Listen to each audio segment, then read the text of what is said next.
Good afternoon. 3 minutes past 12. It is definitely afternoon. Savva here from Savva Talks Football. I hope everybody is well. All of the round of 16 games are now done. We are now looking at quarter-final stages as regards to the World Cup. Some mouth-watering ties. England versus France, probably the big one there. Netherlands versus Argentina, another big game there. So we will see.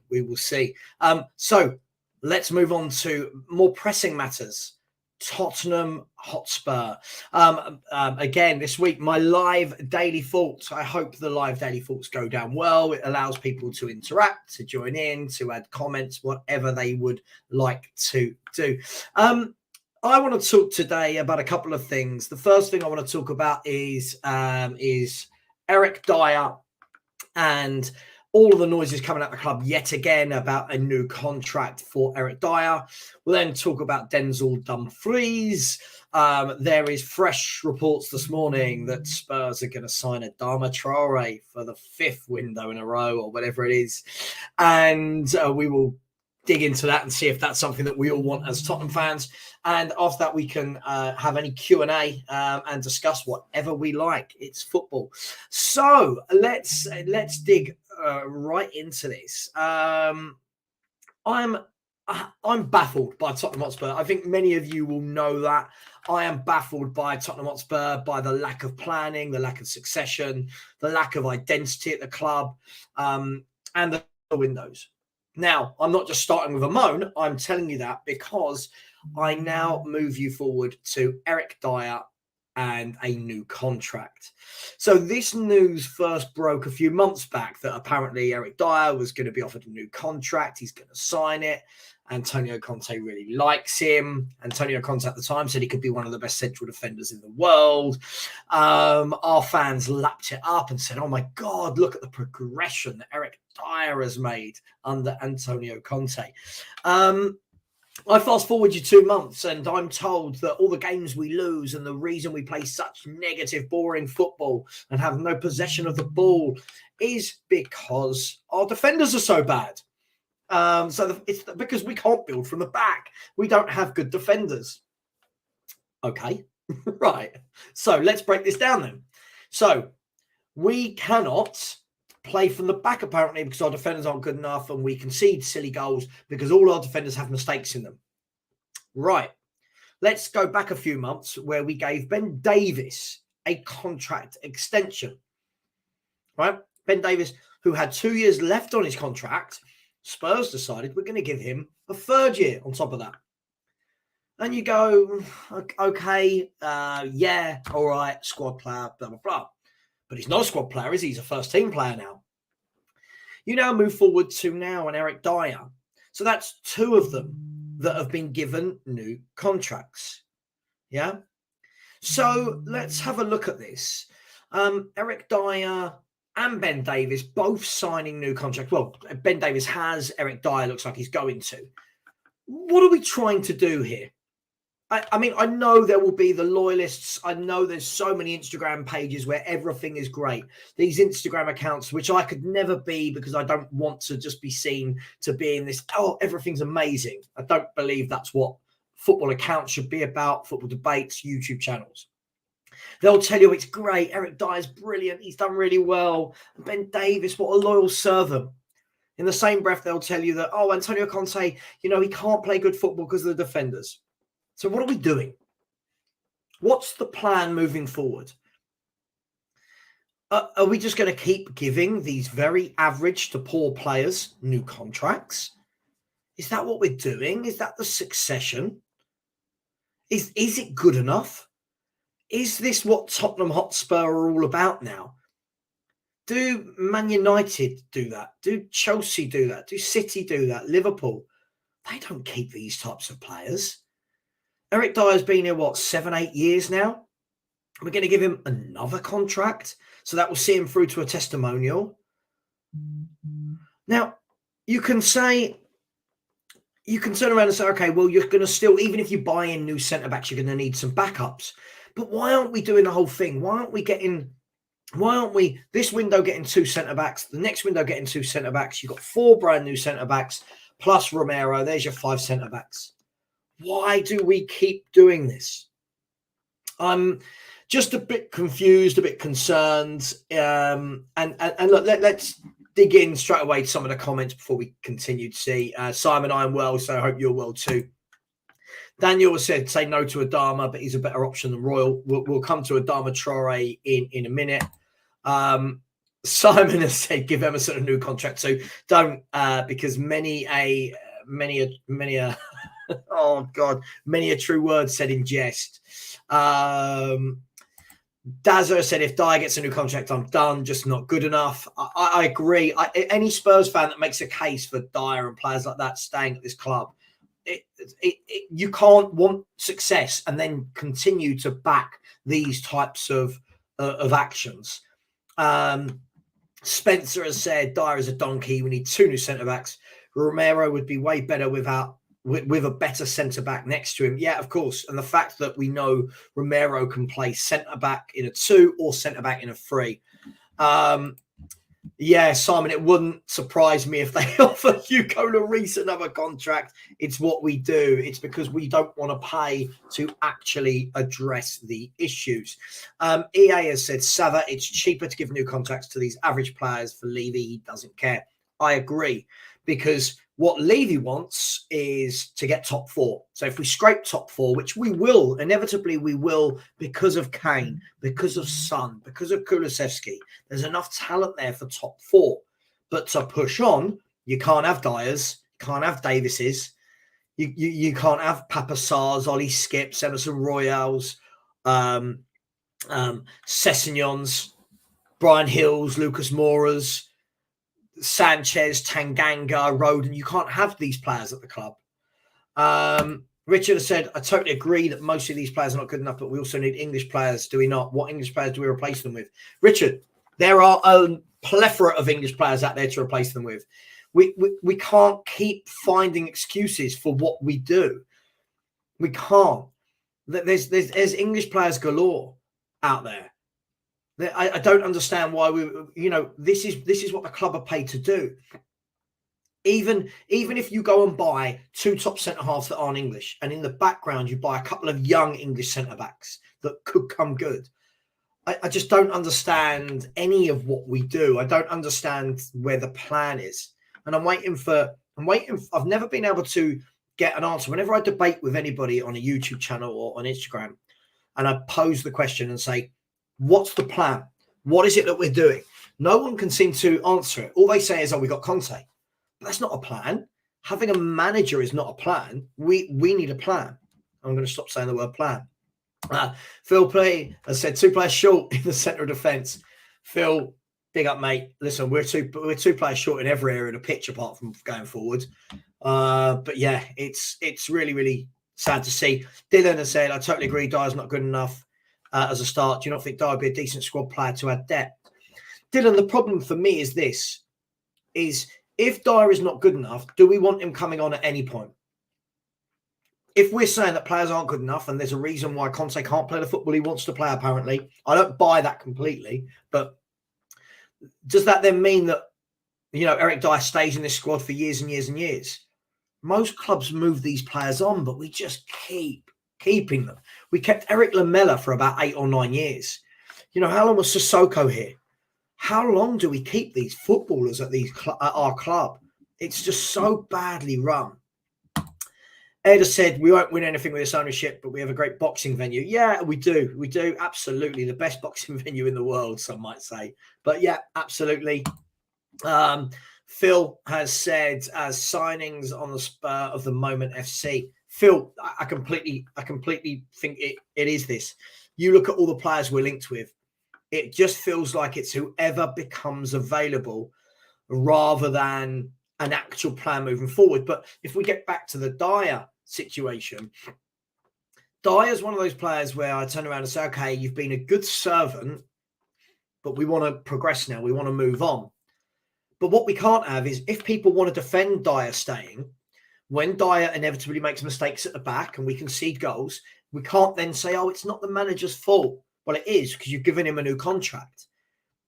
Conte should be turning around and saying to Levy, I need better than this. Do not give this guy another contract. There's no need. He's got 2 years left on his contract. There is no need. So it's all swings and roundabouts. King of the Indies, big up to yourself. Good morning to you. Hope you're well. Richard Pugh said, all use the youngsters and the youth set up to support the top centre-backs. Surely this is an option we can go down as well. I believe there's a good young centre-back. I've not seen him play. So again, don't hold me to this, but called Alfie Dorrington. We don't seem to bring these players through. I'm not saying I even rate Tanganga, but again, Tanganga's come through. We don't see him. We played Davies at centre back over him. We played Sanchez at centre back over him. We played Roden at centre back over him. So it beggars belief. What are we doing here? Dal Denton, big up mate, that said I'll be worried if our first 11 were mostly English. Yeah, agreed. Daz just said the plan is for Enid to scrape top 4, grab the cash while spending as little as possible. And pause. Absolutely, that is the plan, isn't it? They want to spend as little as possible. But as always, I can't be a hypocrite. I can't sit here and be a hypocrite. Sean's in the chat. He'll tell me off. Big up, Sean. Look, as much as Enoch needs to do better there, I truly believe the scouts need to do better. When you're given £30 million to buy a right back or right wing back, and you come back to the club with Emerson Royal, you have failed. Yeah. So I can't blame that on Daniel Levy. If you've got £30 million to spend on a right back, right wing back, good scouts across the world will find you top players. Yeah. So look, we'll see on that one. Big up to Sean in the chat. Hope you're all well. Let me know if you want to come on, Sean, if you're available. Richard Pugh, afternoon, Sean. Spencer Arnold said, I'd rather a younger centre-back, a depth player who could come good in a few years. I mean, this is what I don't get. If we're talking about Dier being a new contract as a backup, why not get younger, more hungry players that might be different? We seem scared to evolve. It seems like we want to keep Kane and Son forever, Lloris forever. Yeah, Ben Davies has been here how long? Yeah. How long has Sanchez been here? Dier, Davis, Dier, Sanchez have been here forever. Tanganga's still at the club. Ndombele and the Celso, this is their 4th year. I know they're on loan, but they're still Tottenham Hotspur players. 4th year. Lucas Moura, how long's he been at the club? I mean, it just seems to roll on and on and on. And other clubs don't keep players this long. They move them on if they're not good enough. Richard Pure said, at Spencer Arnold agreed. This is how you bring the youth team players through, I thought. Correct. Find your love here. Oh, no one tell my wife. Let's block that quickly. Big up David in the chat. Hope you're well, my man. He said Dier has not even earned a new contract. David, this is the thing for me, and I know you're big on this area, the defense. I know you are. This is it for me, David, is those fans who are calling for us to play better football, etc., can't then back this. It baffles me how Eric Dier is still at this club, if I'm honest. Everyone got excited because he was better last year. But his bar was set so low down here, yeah, that going to there was great, but we need them there. So really interesting. Guys, would anyone put Dier back into midfield? Do you just not want him at the club? Does anyone agree he should be given a new contract? Give me your thoughts in the chat. Let's see what you guys have to say. I'm just a guy from South London rambling. You guys, we're all Spurs fans. Tell me, what is it?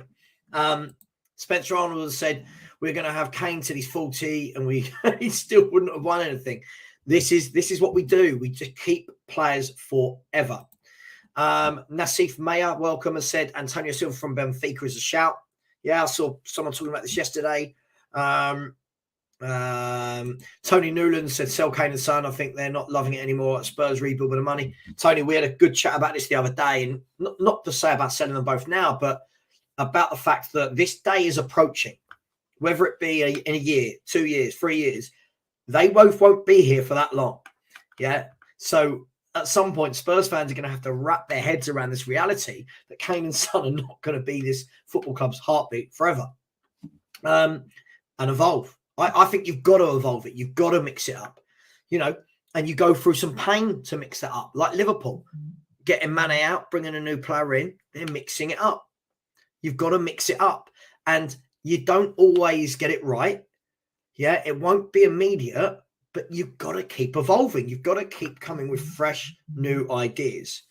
Dazza has said Alex Ferguson was the master at moving players on at the right time. Bang. Dazza, absolutely. You think of the players he let go. Ruud van Nistelrooy, Jaap Stam, David Beckham, Varane, Roy Keane. I mean, I could go on and on and on. You know, he let top players go because he knew what he was doing. At Spurs, we just keep them forever and a day. And I feel it's just, even with Kane and Son, I'm going to say it, I feel we've become a very one-dimensional football team in the last 4 or 5 years. We've become a team that don't play any sort of football. We just rely on moments from Kane and Son going forward. That's a different conversation. Tony says Dier's name says it all. Absolutely. Can't believe he is in this England squad, by the way, guys. In front of players like Gahey, in front of players like Tamori, in front of players like Tarkowski, in front of players like Chris Smalling, who's every time I watch Roma, he's brilliant. Says it all. Andy Mir just said, not exactly the biggest fan of Dier, but he's the best of a bad bunch. Apart from Kuti, no one's good enough, really. Focus on getting rid of Sanchez first. Andy, I agree, but the point is, it's not as though Dier's contract runs out in the summer. You've got 3-4 windows before his contract runs out. So why could we not move them all on? Why has it got to be keeping any of them? Let their contracts run down or sell them. You know, you've got years and years to sort this out. Years and years to sort this out. Just check in, see. Sorry, apologies for that. Apologies. Yeah. So when we look at Spencer Arnold, he has said, and Asif Mayer, I'd take him over Dier. I'd take anyone over Dier. Me too. The Sleep Clinic, welcome to you. Said, hi, Savva. Not caught alive for a while. Hope you're good. I'm very well. Thank you very much. I'm very well. Darryl has said, keeping players like Dier, you never going to compete. Got to at least try up the quality. Mate, this is the thing. Never do we? We never do. Apologies for the fluffy hair, by the way. I'm going to get a haircut in a few hours. Daniel has said he is not a centre-back, in my opinion, a squad player at best. My question is this. Do you want to be giving squad players who have been here 7 or 8 years another 2-year contract? That's the thing for me. I'm not sure we need to, but hey, what do I know? I'm just a fan that's seen their club win 1 League Cup in 22 years. Richard has said, I actually thought he was improving until he got into the England squad and then he started making more and more mistakes. I do think it's time for Dier, Davies and Sanchez to be moved on. But finding buyers for them might be an issue. Yeah, I didn't think Dier was improving at all. I think Dier from when he was younger has gone completely downhill. Lots of people said Dier was better last year, but when you actually watch the games, I've never seen a centre-back turn as forwards are about to shoot as much as he does. I've never seen a player bad in the air like he is. His positioning is just everything for me. I'm not a fan if you can't tell.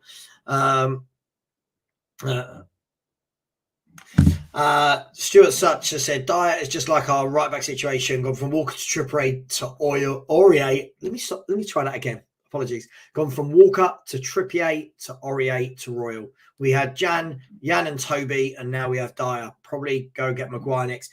This is the thing for me. It's how far backwards we've gone back. Toby and Jan to now what we've got. And even, I'll be honest, guys, even Romero. I like Romero. He's a good player. I don't think he's the top centre-half many people think he is. I think he's a very rash footballer. So I'm just letting you know. Andy Midge said that Antonio Silva always seems to be on his arse sliding about. 30 defenders who don't go to ground. Andy, I'll tell you what, there's a lot to be said for this. Fans these days, I don't know what it is, whether it's an age thing or what, love defenders that dive in. We love defenders that go to ground. For me, the best defenders were the defenders like Ledley King, Rio Ferdinand. These players, like Carvalho at Chelsea, never went to ground. Stood their ground, shepherded their forward into the position they wanted them to. Yeah, never got caught square on. Yeah, they were always side on, ready to move. And now it seems to be that we love a player that runs out and crashes, like Romero. Sorry, but Like Romero comes and clatters people and we go, oh my God, I love Romero. I don't want to see that. I don't think that's good defending. Nassif said, I think the club needs a rebuild from top to bottom. The club's right onto the court. Nassif, I said this the other day and lots of people completely disagreed with me. I think the whole thing needs a reset. The whole thing needs a reset. Hayden has said, watching Croatia is actually frustrating because watching Vardio is painful because he's so good, but I know we won't get him, not when he's 70 million. Well, this is the thing, Hayden. If our scouts were any good, we pick up some of these players when they're young. I'm not saying he's old. I know he's only 20, but you pick them up before they get to this stage, before they get to the world stage where everyone's sitting up and taking note of them. But we never seem to do that, do we? We just don't seem to do it. Spencer Arnold has said, no one will buy Kane and Son for the money Daniel Levy is asking for. Yeah, quite possibly not. I mean, look, the nightmare for Levy is Kane and Son going because that means he's got to fork out and replace them. So different story that. Let's move on from Eric Dier for the moment and let's talk about let's just quickly. Yes, absolutely remember Richard Gough, a top class centre back.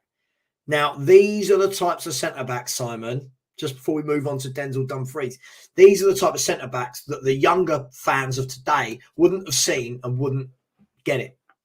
Yeah, when we talk about the Romeros being top class, that type of player, we talk about him being top class and this player and that player. This guy was a proper centre back, the same way a Virgil van Dijk is. Stay on their feet, composed, assured, Rolls Royces of centre backs. Let's talk about Denzel Dumfries. Okay, Denzel Dumfries, the latest news coming out today. I mean, look, again, it's all reports, so please don't think that I believe in everything that I read. Denzel Dumfries, apparently Spurs are looking to buy him this January and loan him back to Inter Milan. I'm going to pause just for a minute. I'm going to pause for thought. Why? Why? Can anyone answer me this? In the chat, please tell me. We'll talk about Denzel Dumfries as a player in a minute, but let's assume he's the right wing back everyone wants. I'm just assuming for the moment, right? Everyone, are you telling me that the best thing to do for a club that needs a right wing back is to buy one that's better than what we've got and loan him back to Inter Milan? What is wrong with this football club if they do that? Now, I don't know if it's going to happen. I don't know how true it is, but the reports coming out suggesting that. What does everyone think about that? What does everyone think about Denzel Dumfries? Because real mixed opinions. I've seen games where he looks diabolical. I've seen games where he looks brilliant. You speak to some fans who, again, think he's diabolical. Some fans think he's brilliant. He's, of course, worked with Antonio Conte. I don't know where I sit with Denzel Dumfries.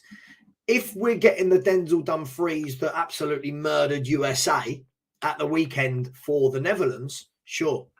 Two assists, 2 good crosses, got his goal as well, was involved in everything good going forward for the Netherlands, sure. But there's been times when I've watched him and he looks like Emerson Royale. So where do we all sit with this? What do we think? Let me know. Can everyone let me know? What do you think? Savva, would you bring back Roden? No, I'll just let you catch up a bit with the comments so we can talk about Denzel Dumfries. Would I bring back Roden? No. Another one completely not good enough. Tottenham Hotspur, very rigid. He's good in the air when your backs are against the wall and you play in a defensive formation, but we need better. Tony said, do big players want to come to Spurs? They don't seem to. We're linked to everyone, but don't get these players in by quality, not quantity. Yeah, I mean, Tony, this is the thing. We were told, weren't we? We're moving stadium to attract better players. We're bringing in Conte to attract better players.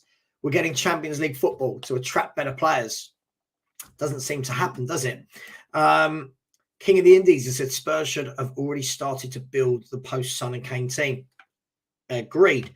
You don't wait until it comes to an end to refresh. You should do it during to minimise the transitional risk. You would think so, mate. This is what I can't see what we're doing. unless Richarlison is he the replacement for Son for Kane? Just putting it out there.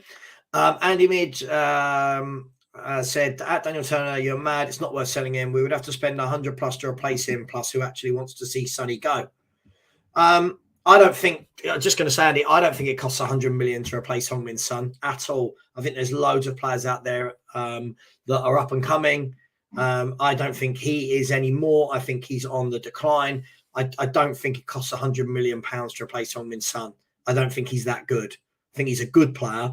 But at his age, when you look at players out there in the market, like how Napoli scouted Krafshili, Mudryk, yeah, look at Mudryk, who might be going to Arsenal for 40 million. The players are you don't have to spend 100 million to replace Heung-min Son. I don't know who's ever made that up. Richard Beer, how can you have a centre back that bad at heading the ball? Spencer said we could have got Dumfries for 12 million a year ago, and now he's going for 50 million. We could have got Kim Min-jae for 19. Now he's going to be 40 million plus. We don't pull the trigger, Spencer. We don't pull the trigger, do we? It's always wait until next year. Someone said Maldini. I mean, look, come on, Maldini. Now we're talking about the elite level of defenders. And this is why when I'm not picking on Romero, but when I get Spurs fans telling me Romero's world-class and Bentancur's world-class, and then I look at some of the names being thrown out like Richard Goff and Maldini and proper players. Spencer, he said we could have got Kim Min-jae 5 million before he left China. Yeah, we could have. Lots of chat going on, so good. Any questions you want to get in, please get questions in. The Denzel Dumfries point, it's a very interesting one. It's a very, very interesting one.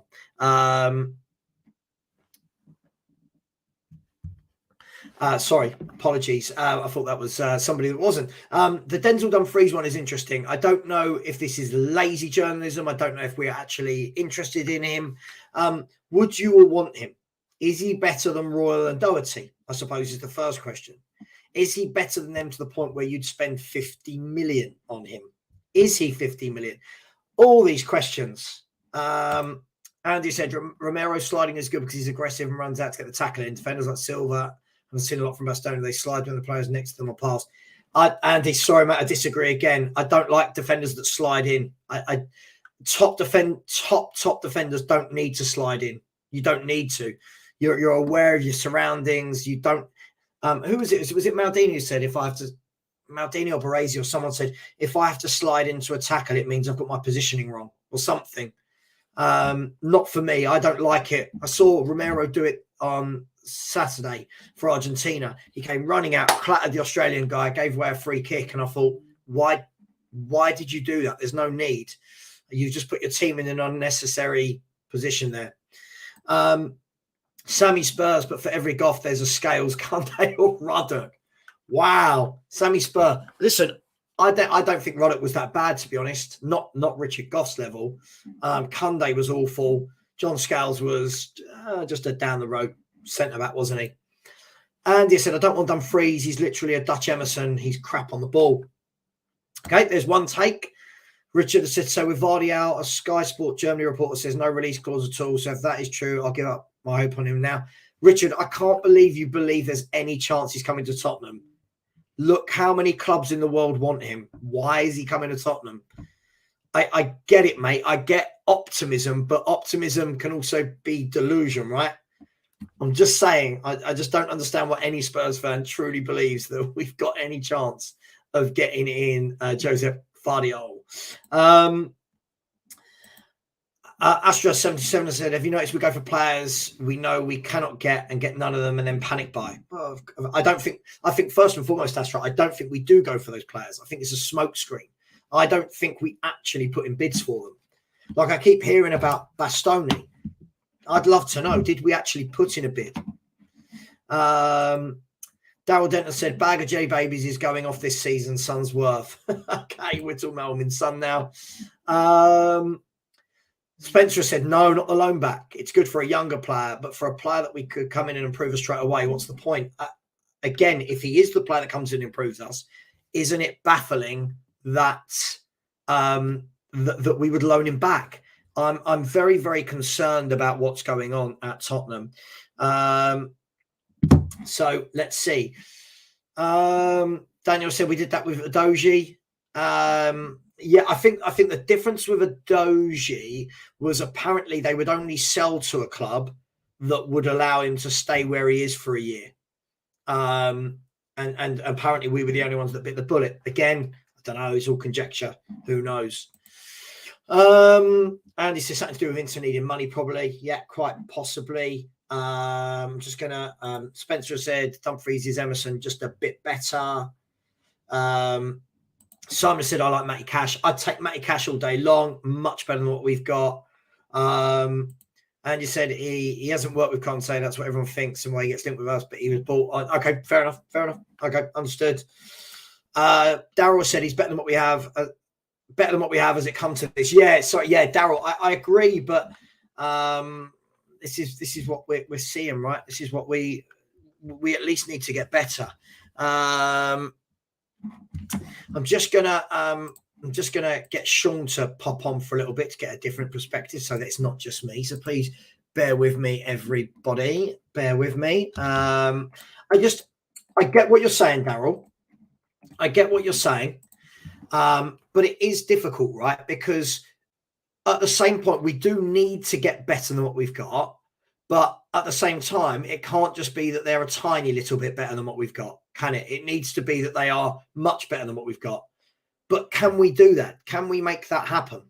Sean, I've sent you the StreamYard link. So if you've got it, jump on. Yeah, Pedro Porro. Great. That would be a great signing. Spencer said we need a trophy to attract better players. I don't believe that. I don't believe that at all. Newcastle just attracted Bruno Guimaraes, Sven Botman, Isak. If they're doing it, why can't we? Sean will get his comments in a minute about Malinowski, Weston McKennie. Right, apparently they're both off because of Paratici, which is what Sean and I were talking about the other day. Daniel said, at least we have Kulu. Yeah, we do for the moment. I mean, at what point is he going to turn around and go, hang on, I don't want to be at this club? We don't seem to get a lot right. Here he is. Sean. Oh. Good, mate. Good. How you doing? Well, yeah, as a Spurs fan, I'm doing as well as can be expected. I've just seen your comments, Malinowski and Weston McKennie. Talk to me. Yeah, well, listen, I don't know. I just feel like it's all. I read loads of articles today that are in that Football Italia, which has been like the kind of main source of decent updates on the whole Paratici Cherubini thing. You know, Cherubini's who's Paratici's replacement in at Juventus. He's been slagging off like Fabio Paratici to the nth degree in various things. Like even like before when it came out in the wiretaps. Now recently, he said something like the power that Paratici had was unquestionable. Anything up to 25 million quid as a transfer, and Paratici didn't need to get anybody's approval. He could just go and do it. Right. 25 to 50, he had to get the approval of Pavel Nedved, who was the vice chairman at the time. 50 to 75, he had to get the approval of Agnelli, and anything above 75 required the entire board. So Cherubini was like, there were days where we just wake up in the morning and find out that our coffers £20 million lighter than they were last night because Paratici's gone and signed this kid or that kid or whatever. And so, my point, long story short, from what I've read, like I think that the Weston McKennie deal might be in jeopardy, as would be any of those deals about Tottenham trying to go back and lift good players from Juventus if it turns out the Juventus are in the financial disarray that they are allegedly in, regardless of whether or not the judge sends the case to court, simply because Paratici and Cherubini hate each other and you can't really envision the two of them sitting down around the table without, you know, mud being the main thing that's thrown at each other, you know. So that's off. And then apparently Atalanta, because their whole thing's being investigated by UEFA for the Romero deal, because we signed him on loan from Atalanta, but Atalanta already had him on loan from Juventus, and so before we could get him on loan, Atalanta had to exercise the option to buy Romero, and then the next day they loaned him to us, and then obviously we paid for him last summer or the summer just gone. So apparently Atalanta now are saying, don't think it looks good if we deal with you on Malinovsky whilst this whole thing is under investigation. Well, it's what we said the other day. I mean, first and foremost, that tiered kind of approval system that you said, it reminds me of if I ever want to use the joint account. Yeah. You know, I can sign off up to 100 quid on the joint account on my own. Anything above that, I need the wife's approval.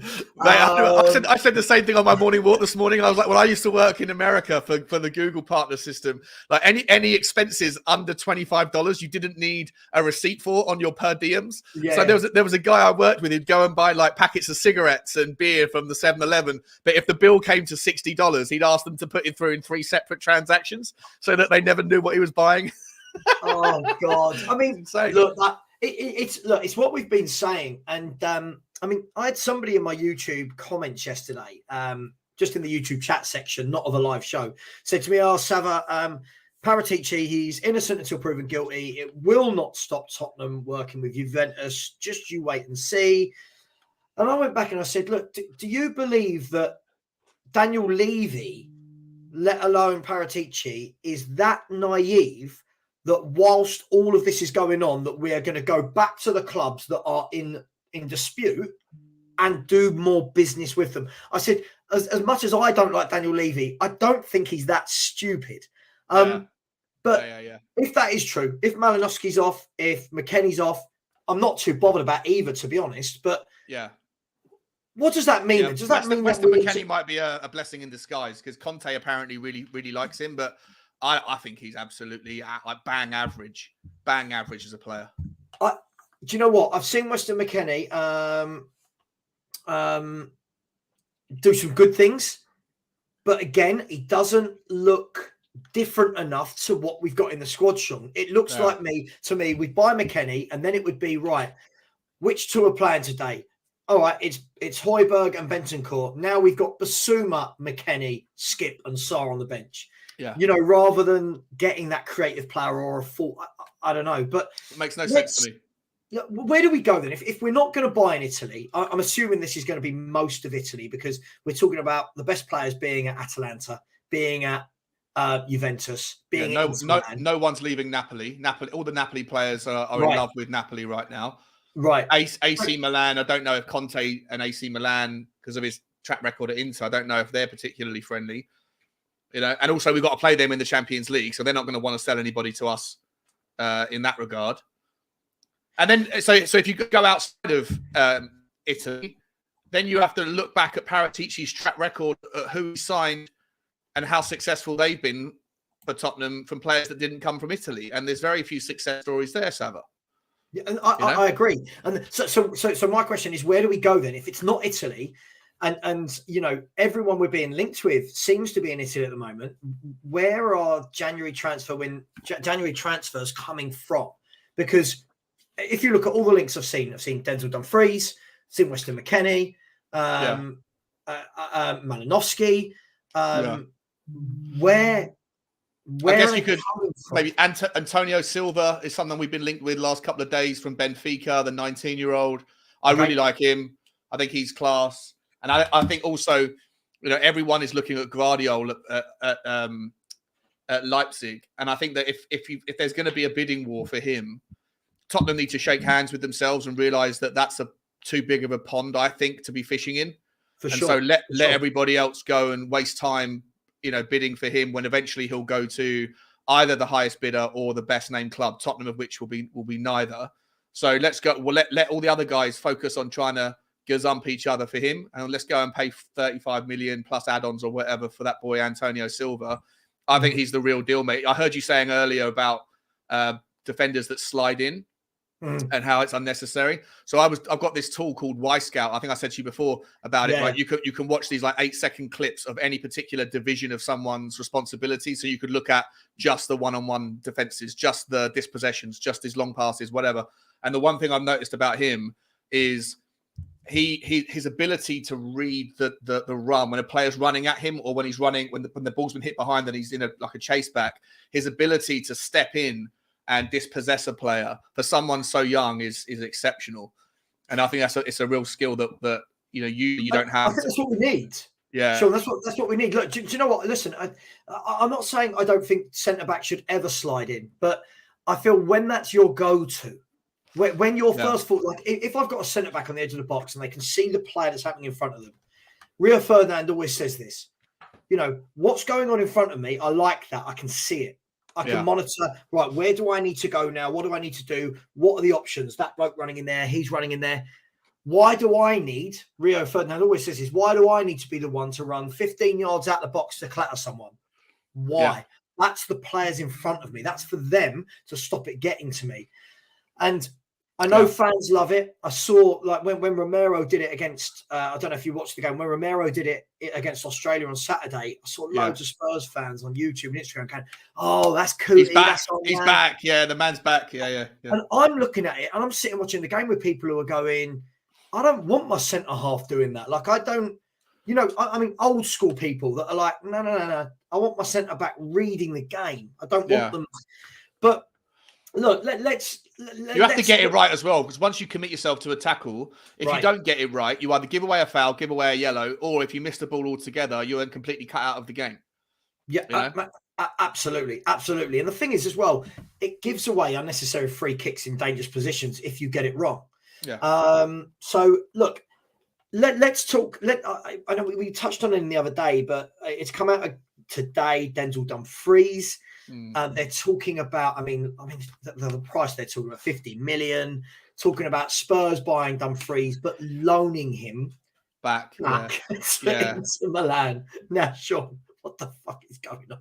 I don't buy that, because as far as I can tell, everyone that I speak to who's like mad hot on Inter Milan, like the people I know in London who are like Italian, from heritage and follow the Italian league, they tell me that Italian fans, like Inter Milan fans, are over the moon that he's had a good World Cup, because he's pulling the wool over the Premier League's eyes, and that hopefully that they can get rid of him. So I don't think that Inter Milan really want to loan him back. They'd like to get him out of the team, and I don't think 50 million. Obviously, they'll get whatever they can get for him of an inflated fee, but I would imagine like 25, 30 million would be the fee. But I don't rate him that much. I know he's had a good World Cup, but I just don't think he's that good, bro. I really don't. I know that he's better than what we have, but yeah. I remember you saying, and this is the thing. Look, as I said earlier on, I don't know if you heard me say. So, like, I saw his game against USA. America. I'm thinking, if you give me that guy every game, brilliant. But I've watched many Inter Milan game where I thought, this guy's not really involved. And when he gets the ball, he looks a bit clumsy. But are we hanging on here to the thread, Sean, where everyone thinks Emerson Royal is so bad that now it's not about getting a quality right wing back. It's about getting better than Emerson Royal. Yeah. Is that dangerous for us to be in that position? No, well, it is what it. It is. It's dangerous, because then you go and sign another guy on a 4 or 5 year deal. He'll cost 30 million. I don't know how easy it's going to be to get rid of Emerson anyway. I don't even know if Conte wants to get rid of Emerson. I personally think that Conte likes Emerson Royal and puts him at the highest on the list, right? Which, you're right. Shoot me in the face, but so. And then you might get stuck with Dumfries, and he comes in, and who knows? He's untested in the Premier League. The game against America, he wasn't really tested defensively. Most of America's, positive ambitions came down their right-hand side with that fella Dest, who is a player that I think actually looks quite good. Looks good for Milan, AC Milan. But I don't know, man. Like, if we sign Dumfries, listen, I guess if he comes into the team, I guess it's an upgrade. If that's the best we can do, but there's better players out there. For me, I want that guy Joachim Mele, who plays for Atalanta. But I don't know if we'll get him now because of the Atalanta thing. But he can play on the left and he can play on the right. So, is the worry starting to become, Sean? If you look at every single transfer window we have, I feel like we are linked with the same 6 or 7 players every window. Yeah. Yet when you watch the Champions League, the Europa League, even the Conference League, the World Cup, the Euros, there's so many good players about.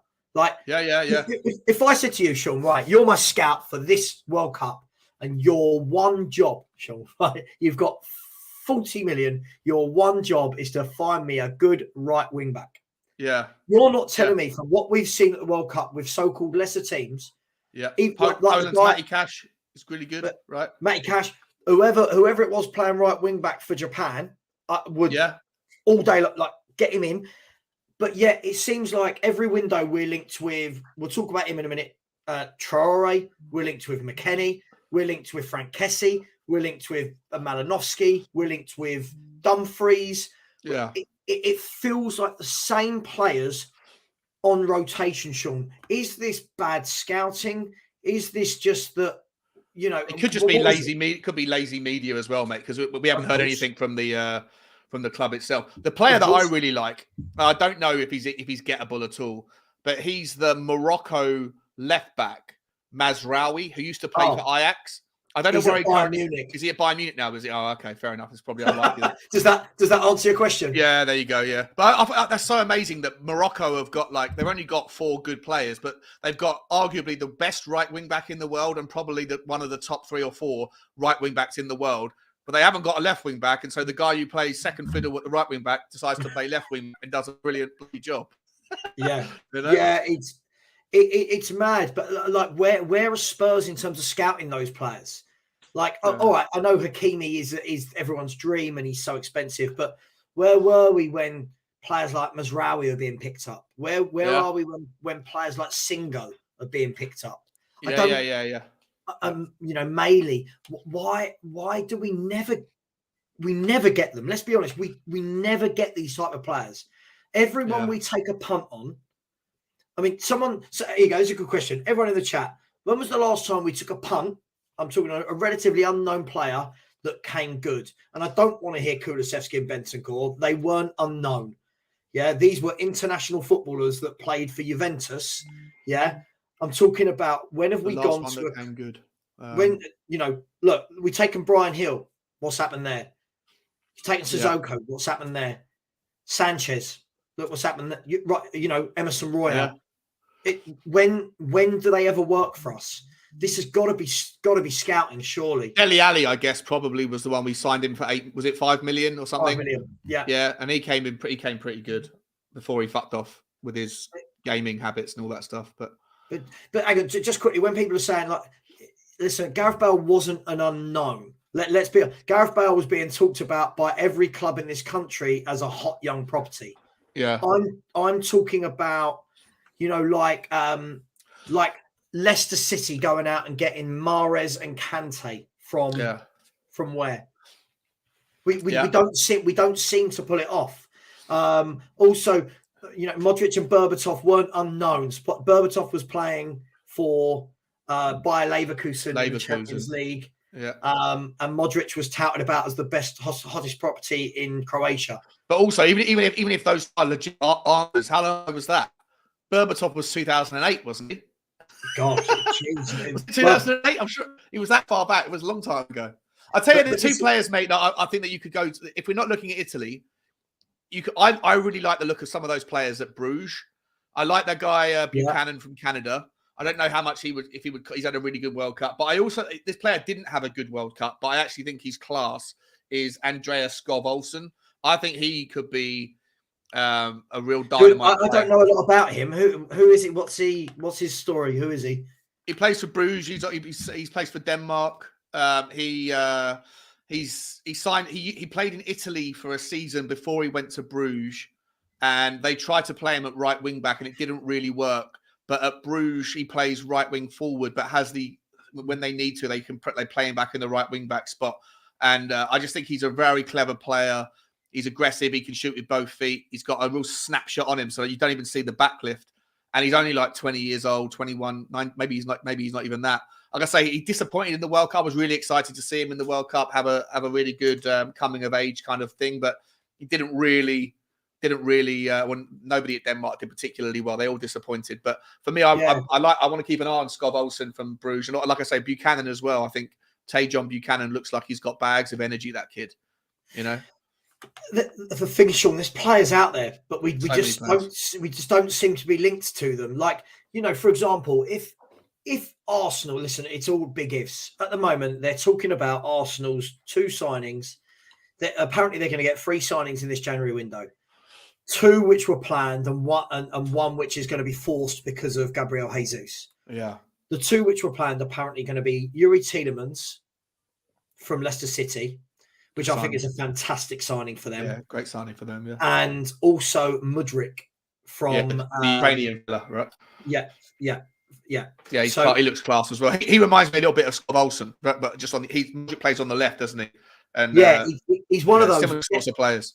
Yeah. He gets the ball, he can drop his shoulder, he can beat men in tight spaces, great control, great skill. And I look at things like that, and they're talking about him at 40 million. Right? They're talking Yuri Tielemans is what his contract's running out, isn't it? He's got 6 months left on his contract. Correct. And I look at some of these signings, not necessarily Tielemans for Spurs because we're all right in midfield, but look at some of these players and go, where are we when this is taking place? Where are we? Why? How old is Mudryk? 20. Let's have a look. Mudryk. So look, Mudryk. It's brought me up Luka Modric. I thought it would, yeah. That's what happens when a South London bloke tries to pronounce a name. Hang on. Mudryk is Mikhailo Mudryk is, come on, where's the Wikipedia? 21. There you go, I found it. 21 years of age, right? Yeah. I'll tell you what, whenever I've watched this guy, he's one of those where he excites you. He looks like a boy band member from like 1990s, and he could have been in Backstreet Boys in the early 90s with that haircut and that cute little face on it. I'll put his poster on my wall. That's the thing. He would sell shirts. He would sell shirts to those. It'd be a little heartthrob, I think, for some of the girls out there. Now, look, really, really, really talented player. But again, maybe this comes back to Conte and his lack of desire to play. The amount of times I put out names on my videos, and the comments come back going, like, we're wasting our time talking about this. Conte wouldn't play him anyway. People were saying the same thing about Antonio Silva. Because he's 19, Conte has this, like he's almost a fear of youth. Whatever, there must be a phobia. People that are scared of young people. There must be, because I just look at players like that. You're talking about, Vardial's 20, Mudryk's 21. And I've got nothing against buying young players, but young players that have been there, seen it and done it. Like, you think Mudryk's already a seasoned Champions League performer. Yeah. Vardial's played years in the Champions League with RB, played top flight German football, international, now at World Cups. We seem to go and get kids that have done nothing and are just prospects. I don't know. I'm just look, let's move on. I want to talk about, I've just seen somebody's posted to me in one of my groups, and the caption was "fuck my life," and it's another article about how Spurs are in competition with a couple of clubs for Adama Traore in January. Oh, really? Here's the article. It actually says this. Where are we? My Spurs group. It says this. It's from Last Word on Spurs, so pinch of salt. It says here, Tottenham Hotspur are facing competition from Premier League rivals Leeds United, our rivals, in the race to sign 26-year-old winger Adama Traore on a free transfer. This is from Graham Bailey at 90-Minute Football. I mean, look, the thing is, normally I'd go, well, who is that, as if. But we've tried to sign him for like 2 of the last 3 windows, haven't we? Yeah. What's your thoughts on this? Why are we constantly linked with this bloke that can't even hold down a place in the Wolves team? I don't know, mate. I mean, I think Conte probably, if there's any truth to it, I think it's because Conte probably looks at him and thinks that he could transform that guy's game like he did for the fella at Chelsea, whose name escapes my mind right now. Oh, who am I talking about? The guy at Chelsea that went to a wing-back role. You're talking about Victor Moses. Victor Moses, that's it. Yeah. So I don't know. I think that might be the kind of the angle, but I just don't think. I don't think it makes sense anyway. I don't know. I've never really watched Traore play 90 minutes, so I don't know if he's got. He very rarely does. He doesn't play 90. He comes off the bench and he's like a shiny little toy that everyone keeps an eye on. And he's very exciting, but has zero end product. The player that I think, not to get off the topic, we'll continue, but the player that I think that looks a little bit like him in terms of like quick feet, very tricky, very difficult to dispossess. But he's very young and he plays for a French team, Rennes, I think he plays for. That Doku. Oh, Jeremy Doku. Like I've never seen feet like him in the World Cup, and players don't really know yeah, again, very little end product at the moment. But at 20, you can maybe rework him and mold him if Conte or somebody wanted to take him under his wing. But I don't think you can. Yeah, sorry. Jeremy Doku. When I seen him play a handful of times, and I saw him play the other day when he came on for Belgium. He's one of those that I can imagine is a nightmare for the opposition because they don't know what he's going to do. Yeah. But I can also imagine, Sean, that's really frustrating for his teammates. Yeah. No one knows. He doesn't even know what he's going to do. Right. So I just wonder, with players like that, are they Antonio Conte type players where everyone tends to know their job and doesn't really float from outside of their little part of the pitch? Correct. I don't know whether or not that's the case. Yeah. No, I think you're right. I think with Conte, he likes to have systems, doesn't he? And everyone knows their role. And, players like that Doku or players like Traore, like if you take away that aspect of their game because you want to mold them into the player, then you take away half of the reason for having them in the first place. So yeah. Well, look, Jeremy Doku is super exciting, but maybe for the next manager, maybe someone like Pochettino or whoever would come in next. Would love to work with him. Oh, you've gone down the Poch route, have you already?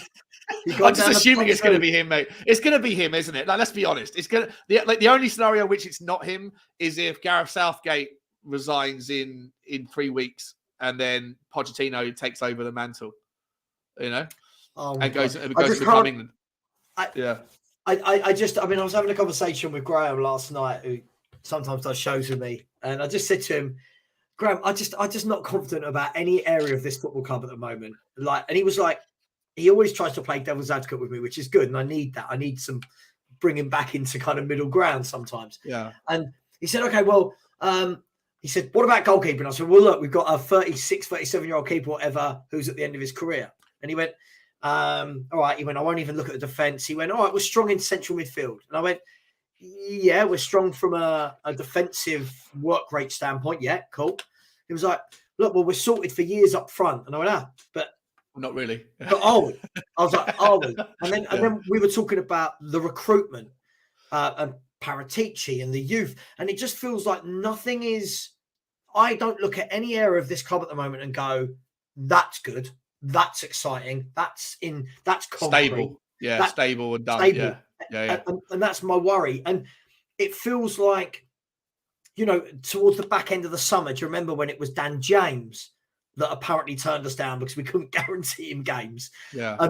This window, people will start making excuses. And tell me in the chat, everyone, Adama Traore, be honest, you won't hurt anyone's feelings here. What would you make of him if we signed him? Is it pigeonholing a player into wing back that isn't a natural wing back? Is this buying another player where we don't really have a plan? It's just a cheap player with Premier League experience. And that's my worry, Sean. If we go and get Adama Traore, does that then mean if we play him at right wing back that we don't then buy a proper right wing back for the next few years? Like, what's the... Yeah, I don't think I don't see it happening, mate. I think a lot of this is lazy journalism, and I don't mind lazy journalism because when there's nothing else to talk about, like during the World Cup, and I've got a content channel. I feed off of these guys' lazy journalism, so I can. So I don't mind it. But the whole last hour. I don't mind these people making up or recycling old rumors. Gives me something to talk about, but I don't think that I don't think there's any. I hope there's no truth to it. But let me ask you this, Savva. Like, if I want to come to you. You want us to sign a right wing back, some sort of forward that can give Kulusevski some competition, and we need a centre back and a goalkeeper. Not talking dream world, so I don't want to hear you say Guardiola and Hakimi as examples, but realistic. You've got 120 million. How much of that do you spend in January on how many players? Maybe you can't get all four done. Who do you think is reasonable and desirable that fills the holes and makes us more competitive? I think for the moment, what I would do is I would ignore the forward player that we were just talking about, unless an absolute worldie comes available cheap. I think that in this window now, I think that the most important thing is that we address at least one centre back, at least one. I'd Yeah. ideally like 2, and a right wing back. For Okay. me, I'd be looking at players like Undercar, who's got 6 months left on his contract. I'd be looking at players like Joachim Anderson. And people would say, oh, it's difficult to get players like that out of their club. But I thought the reason why we were Tottenham Hotspur, the Champions League club with the world's best stadium, was that we could go to, no offence, apologies if anyone's a big fan of Palace, but to go to clubs like Crystal Palace and take their players. Right? That's so I would be looking at players like Undercar, players like Joachim Anderson. I'd be looking at I like Hincapi. He got absolutely murdered in the last game he played. Was that against Senegal? Yeah, he got absolutely bullied. He got bullied all. I'm not saying he's a bad player because I think I've watched him as well. I think he's a really good player. But in that particular game, he looked like he was a child against men getting pushed up too easily. It's difficult, isn't it? Because with players, we can all dig out games where they've not done well. But the same way we can all dig out games where they've done well. But look, I think again, I'd look at someone like Mark Guehi. I'd be looking at players like Tamori. I'd be looking at players like I did this the other day. I had like 12. How old is Hincapi's young, isn't he? He's like 21. Hincapi's 20 or 21, I think. Yeah. Is he? Yeah. Okay.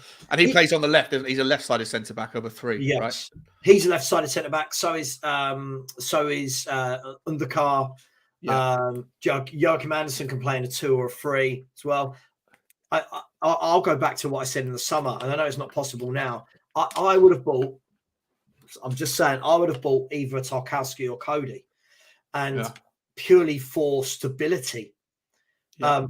Not the amazing names that people want, but whenever it's not about names, is it? It's not all about names. No, it's not. Look at Kim Min Jae. We had 4 years worth of chances to sign that guy and gave it up. Yeah, I think whenever I watch, look, Everton have got lots of issues. They're not a club that should be anywhere near the top half of the table, whatever. But whenever I watch them at least defend, Tarkowski and Cody love it. They love defending. Like some defenders, you feel like it's a bit beneath them. They just want to play on the ball. These guys love it. And I just think if you had a Tarkowski along with an Undercar and a Romero, something like that, I think it would work. But look, there's players. So Tarkowski would play in the centre of the 3, would he? I'm guessing so. I'm guessing Tarkowski would play. Okay. He's just anything that comes in that box, he is programmed to get rid of it. Do you know what I mean? He is programmed to win everything. He's one of those centre backs that is a magnet. Ben Mee was programmed the same at Burnley.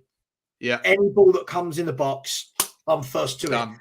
You watch Romero, Dier, and Davis, it doesn't feel like it's natural to them to go and attack the ball. Like Sammy Spurs said, like a Michael Dawson type. Not the most glamorous, sexy name. Probably not going to get 100 England caps, but will command the box. And you've got people talking about Skriniar and De Vrij. I wouldn't mind going after that Milenkovic from Fiorentina. I think another one. He was on my list. Yeah, Milenkovic. He's an absolute magnet as well. Just gets it done. I would sign the. Do you know what I'd do? I'd sign the 2 centre halves from the Saudi Arabia team. Right, stick them either side of Romero. They were units. Yeah. They were 6'3" plus whatever they were. Won everything in the air and disciplined. I look at centre backs now, Sean. Sorry, I know I'm ranting a little bit. I look at so many centre backs now. It feels like they're not disciplined in their role. It feels like they're so easily dragged away from play. And when you look at the great defences in the past, Chelsea's great defence. Yeah. Dare I say it? The Arsenal great defence with Dixon, Winterburn, Adams, and Boldor Keown. They knew their job and they weren't attracted to the play. Is that a problem? Is that a problem if you are going to play with a back 3? Because you're sacrificing that additional man in midfield, you need players that can do more than just their defensive jobs. I mean, this is always going to be the issue, right? Is when you play a back 3, unless you've got 3 world-class centre-backs that know how to play it, you've got the question is not the man in the middle. The man in the middle, his job is set, right? Yeah. He doesn't move from that. That's his job. The two that play on the right and the left, they have to be super intelligent to know when to tuck in, when to go out and support the wing back, to close the channels. That's a really difficult position to play. And that's why I've said all along, I don't think wing backs, I don't think we're suited to it. Because ever since Conte came in, he wanted to fit the players to his team rather than the players to the formation rather than the formation to the players. Agreed. You know? Agreed. Just quickly, wonderful. We get them all. Andrew Tate, thank you very much. Thoughts on you purchasing Tottenham? I can only imagine if you were to purchase Tottenham, Andrew Tate, that we would be in so many YouTube, TikTok, and Instagram videos on a daily basis. That it would be entertaining. There are 100 people in the chat, only 29 likes. Come on, people, smash that like button. Thank you very much, Andrew Tate, whoever you are. Sean, I mean, for me, what I want to see more than anything, and there is a question at the end of this. I just want to see a sensible window.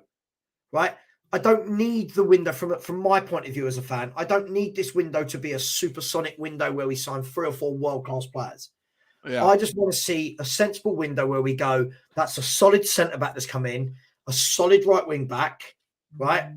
And we know we're building. That's all I want to see. What about you? Would you be happy with that? Or do you need a bit more stardust? No, I don't care about stardust, mate. I don't.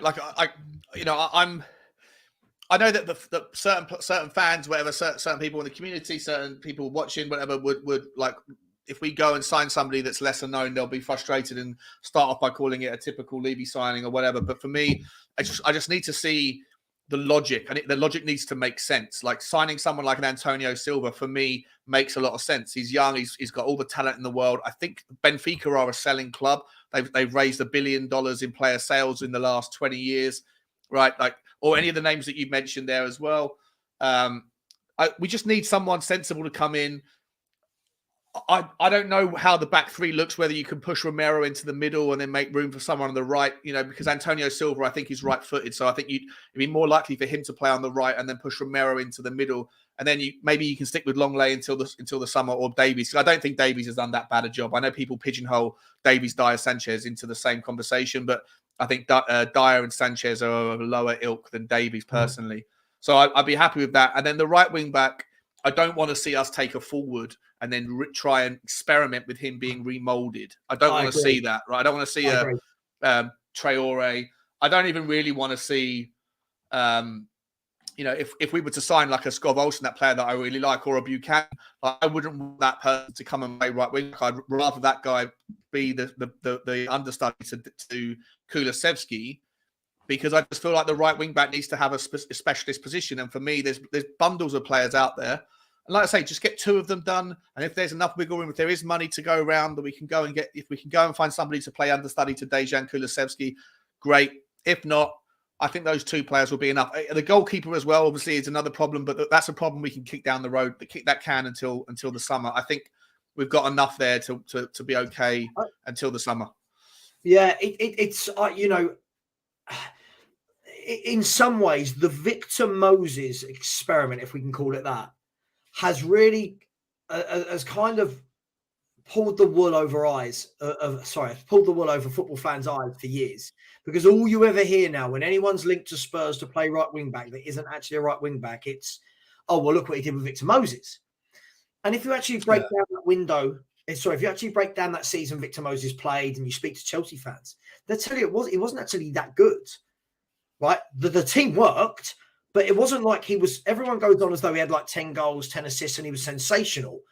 He wasn't. He got like 3 goals and 2 assists or something like that and was okay. But you're right. We now need to stop doing this. We need to start buying players, round players for round holes, not square pegs for round holes. And just going back to your point earlier, I really thought it was good.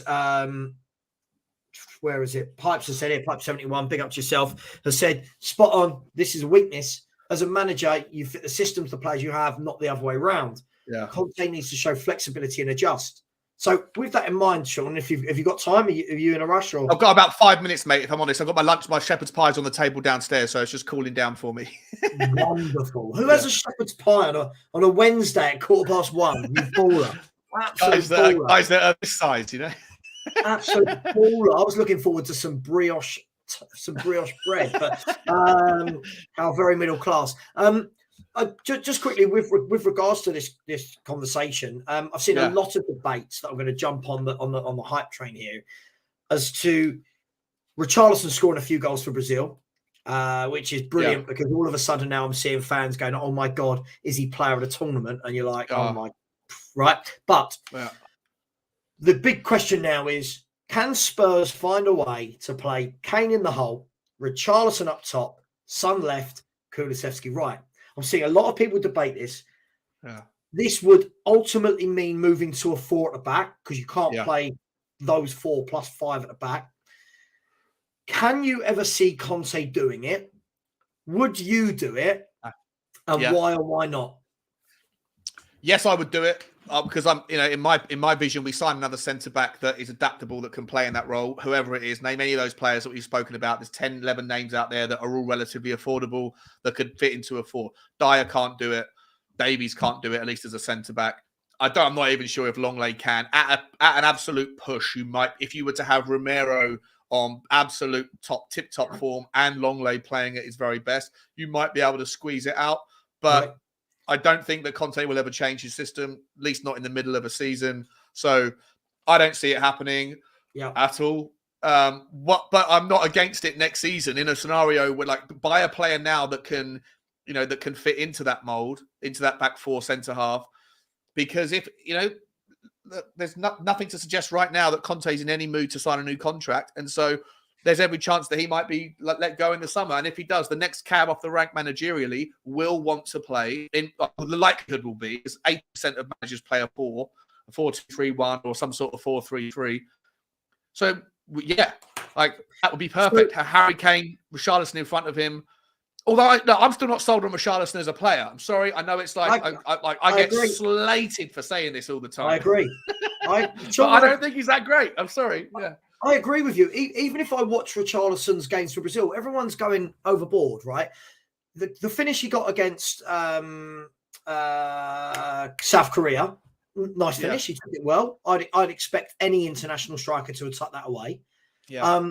He got the finish where there was, he had a lot of time and space in the box to good execution for the kind of the overhead kick thing. Yeah. But he had no one around him. That was like a training ground space. Yeah. And the other one was attacking. It's his all-round game. But it would be interesting. I mean, you mentioned Poch earlier. I'll let you go in a second just to have your shepherd's pie. But imagine a Poch came in and all of a sudden you've got a back 4. We sign 2 full-backs and a centre-back that can play with Romero. And you've got a Doji at left-back, Romero, a top centre-half and a top right-back with him, right? There's your back 4. Then you've got Bentancur, Basuma, or Bentancur, Højbjerg, whatever you want to do in there. And then Kane in front of them, you could say as a false midfielder, false playmaker. Yeah. Son, Kulusevski, Richarlison. Yeah, it's sexy. Do you know what? It's a really nice I'd team. be excited to watch us again. Same. It's a really nice team. Really nice team. And then you just need a couple of players. If you are going to play all 4 of those guys, then you do need a bit more support with options off the bench in case there's injuries to any of them. But you can figure that out You can figure that out in the summer when it's an easier window to do business. But right this summer, in any event this summer, this January, whether you're planning for the future or you're planning for right now, you need a centre back and a right back to make that work. Yeah, I just feel the whole it's difficult because like you said, we know this isn't happening. We know in no way, shape, or form is Antonio Conte ever going to start a game with all 4 of those players in the team. Yeah. But for me, football has evolved, right? Just for me, football has evolved, and the teams winning things are not the teams now playing these pragmatic styles of football. I'll ask this question to everyone in the chat: who plays pragmatically and wins? Because if you look at the Premier League for the last decade, 20 years. Other than everyone says Chelsea were pragmatic, whilst having Drogba, Lampard, Ballack, Deco, Robben, that wasn't pragmatic. They were just solid. Yeah. Man United's teams have never been pragmatic that have won it. Liverpool's team with a front 3 of Salah, Mane, and Firmino with Thiago Alcantara and players like that. That's not pragmatic. So who are these pragmatic teams? Maybe Atletico Madrid. Did they win anything? I mean, Atletico Madrid won a few things a few years ago, but now look at them. Yeah, now they're struggling. Yeah, exactly. The game has evolved. That's why I agree with you, mate. The game does move on. Formations change. You have to be flexible. I say this all the time on my channel. Like for me, part and parcel of being able to win week in, week out is stopping the opposition being able to plan and prep too easily for what they're going to expect to see. And if you're a team that changes your formation or changes your personnel week in, week out, or just do things a little bit differently, then the opposition are not going to be able to dedicate too much time to any one particular or potential system that you're going to play. They're going to have to spend time saying, well, if they come out doing a 3-4-3, if they come out doing a 3-5-2, if they come out with Kane deep or Kane up front, then we have to spend 20 minutes today doing that, 20 minutes today doing that. Whereas if you just know, oh, it's Tottenham, it's 3-4-3, they're going to, like, this is all they do all the time, then they can just spend all day long practicing the same drills, knowing exactly what to expect. And if you become unpredictable, I think you increase not necessarily increase your likelihood of winning, but you increase the ability for the other team to have difficulties playing against you, which indirectly leads to better chances of success. Yeah, I mean, do you need to go to get your food, do you? Or yeah, probably, mate. Yeah, if that's okay, buddy. No. Are you going to carry on? I'm going to carry on for 5 more minutes. You crack on. I'll catch up with you later on anyway. I'll speak to you on WhatsApp. All right, mate. Yeah, good to speak to you. Mate. Cheers, guys. See you guys in the comments. See you soon. Ciao. I mean, guys, this is a good conversation, right, in terms of the pragmatic nature of football. I keep hearing that wherever Conte's been, he's won with this kind of pragmatism. I don't think the pragmatic route, and Sammy Spur, this is a good point, said Atletico picked up the league title being pragmatic, being pragmatic when Barcelona and Madrid were not at their best. Now, that's fair enough, but the problem is when you've got Liverpool, when you've got Man City, when you've got Chelsea, when you've got United, Arsenal, Newcastle, all of these teams playing, forward-thinking football, all of these teams that are not going to all have off days at once. I don't know how a pragmatic Tottenham team will ever challenge for things, if I'm being brutally honest. I just don't think it will happen. Let me know what you think in the chat. Would you like to see that front four ever play for Tottenham? Would you like to see it? You let me know. I wouldn't be against it. I'll be honest. I would be quite happy to let in a few more goals, but to actually attract. A good one, Borodin. I have this conversation with Wayne Holland, who's a huge Leicester City fan that I talk to regularly. And he always says that, in some parts they did play pragmatically, but in other parts they were devastating to watch. Flying forward with the likes of with Mahrez, flying forward with the likes of Jamie Vardy, and Albrighton. So it wasn't all pragmatism, but that was very much a one-off season. All in all, I just think that teams are a little bit too easy to play against when they're that pragmatic. And I think everyone knows what you're going to do. And if you set up well, it's easy to stop. Then you look at Brazil yesterday, they've got players running off the ball everywhere. How do you track that? How do you stop that? But guys and girls, I am going to leave it there. I'm going to get something to eat, and then I'm going to continue with my work day.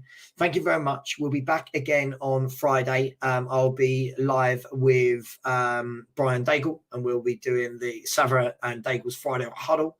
So we'll speak to you then. I'll probably be at about 2:00. So please join us then for another live show. As always, thank you for all the comments. Really enjoy the conversations. Good grown-up chat. Much love. Please, before you go, please smash the like button. We've only got 37 likes, about 100 people in here. And if you haven't already, and please own up, who has not subscribed? If you haven't subscribed, please do. And also let me know what you think of my video. So I'm going to play it one last time. This is my new quick intro. I'll leave you with this, and then I will sign out. Much love. See you soon.